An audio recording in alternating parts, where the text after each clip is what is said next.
Au nom du Père et du Fils et du Saint-Esprit. Aujourd'hui, mercredi 14 juin, nous méditons l'évangile de Saint Matthieu. En ce temps-là, Jésus disait à ses disciples, « Ne pensez pas que je sois venu abolir la loi ou les prophètes. Je ne suis pas venu abolir, mais accomplir. Amen, je vous le dis. Avant que le ciel et la terre disparaissent, par un seul iota, par un seul trait ne disparaîtra de la loi, jusqu'à ce que tout se réalise. Donc, celui qui rejettera un seul de ces plus petits commandements et qui enseignera aux hommes à faire ainsi sera déclaré le plus petit dans le royaume des cieux. Mais celui qui les observera et les enseignera, celui-là sera déclaré grand dans le royaume des cieux. Acclamons la parole de Dieu. Louange à toi, Seigneur Jésus. Viens, Esprit souverain, viens éclairer nos ténèbres et accorde-nous de ne rien retrancher dans la loi que tu nous as donnée pour ta plus grande gloire et pour notre sanctification. Nous te le demandons, toi qui es Dieu, maintenant pour les siècles des siècles. Bien-aimés dans le Seigneur, loué soit Jésus-Christ. L'évangile que nous venons d'entendre répond aux traditionalistes, légalistes, fermés à la nouveauté, qui s'en prennent à Jésus, qui entendent donner une nouvelle interprétation de la loi, dont l'application parfaite échappe aux traditionalistes, qui s'accrochent à l'application extérieure et fondamentaliste de la loi de Dieu. Bien-aimés de Dieu, il est vrai que pour tout homme qui croit en la présence de Dieu dans l'histoire du salut, doit se poser la question de l'attitude de Jésus ce matin à l'égard du passé qu'il a préparé et de l'autorité qu'il revendique à juger la loi ancienne,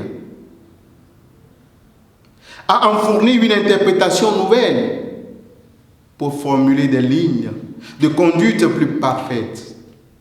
Frères et sœurs en Christ, il est clair de constater que Jésus, par ses propos, étonne ses contemporains en donnant une nouvelle interprétation de la loi ancienne.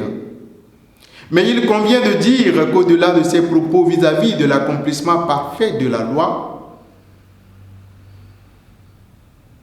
ce qui nous intéresse est de découvrir l'esprit caractéristique de Jésus, son sens de nouveauté, son sens de perfectionnement.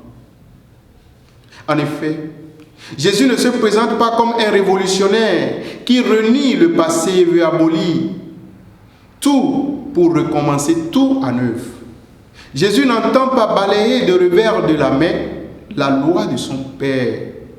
Jésus ne veut guère toiletter ou alors supprimer le passé qu'il a lui-même façonné et édifié, car il connaît bien aussi le sens de ce proverbe africain qui dit que c'est sur l'ancienne corde que se tisse la nouvelle.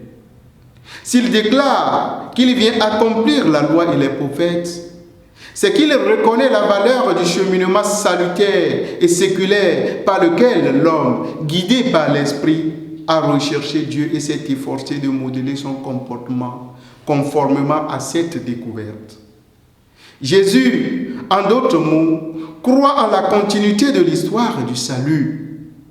Si par ailleurs il parle de la réalisation de la loi jusque dans les plus petits détails, il est clair qu'il ne l'entend pas d'une observance matérielle, littérale. Au contraire, ses prises de position face à des observances rigides, comme celle du sabbat, ou des purifications légales, ou celles qui réglementent les contacts avec les gens réputés pécheurs, démontre qu'il rejette le légalisme du pharisien. C'est de cela qu'il s'agit, frères et sœurs. Par cette façon d'agir, Jésus n'anéantit pas le sens de sa responsabilité et de la fidélité à la loi et à soi-même que l'homme porte au plus profond de son être face à ses frères devant Dieu. Bien-aimés dans le Seigneur, les propos de Jésus au sujet de l'accomplissement parfait de la loi est une interpellation pour nous aussi, qui sommes fermés et hostiles aux nouveautés et qui chantons le plus souvent « on a toujours fait comme ça ». Ici, ça a été toujours comme ça. Oui, on a toujours fait comme ça. Mais qui a dit que ce qu'on a toujours fait ou ce qu'on a l'habitude de faire est le meilleur, qu'on ne peut rien faire pour l'améliorer ou du moins le parfaire? Voilà un des dangers auxquels nous courons aujourd'hui, frères et sœurs.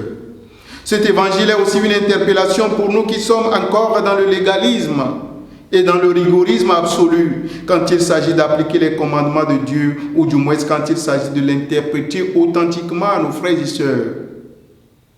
Aujourd'hui, nombreux sont ceux qui osent interpréter la parole de Dieu en leur faveur quand ça les arrange.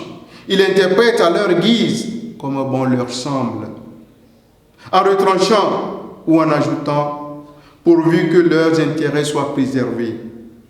À cela, le Seigneur les met en garde ce matin, leur demandant de ne rien retrancher, ni rien ajouter à la loi de Dieu. Demandons au Seigneur de ne jamais interpréter la parole de Dieu en fonction de nos intérêts, en fonction de nos émotions ou de nos sentiments personnels. Car tout peut changer, mais la parole de Dieu ne changera pas. Et que le Seigneur vous bénisse, le Père, le Fils et le Saint-Esprit. Donne ta vie à Dieu.